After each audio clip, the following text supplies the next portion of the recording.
Welcome to the Learning Pines YouTube. We hope this video helps. In this video, I will explain how to play Call of Duty Black Ops 2 online on PC.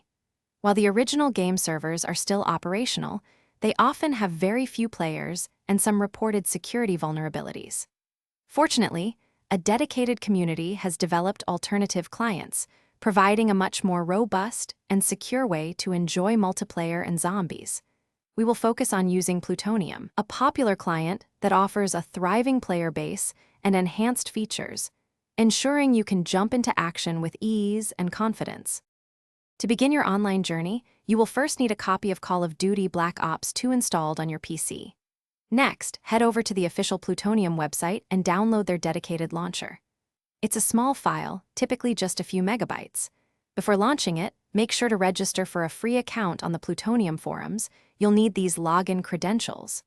Once downloaded, run the launcher and sign in with your new account to proceed to the next step. Now that you're logged into the Plutonium launcher, select the Black Ops 2 multiplayer option, often labeled as T6 multiplayer. You'll see a setup button, click it, and point the launcher to your existing Call of Duty Black Ops 2 game directory.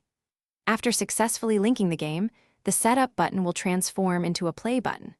For a complete experience, you can press the tilde key in-game to open the console and type unlock all to access all weapons and perks. With everything configured, simply click the play button in the Plutonium launcher to start Call of Duty Black Ops 2. Once in the game, navigate to the online section and open the server browser. Here, you'll find a wide array of community-hosted servers. You can easily filter these by game mode, ping, or the number of players.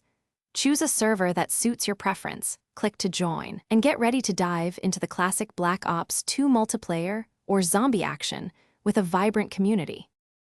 Thanks for watching. Consider subscribing if we helped you.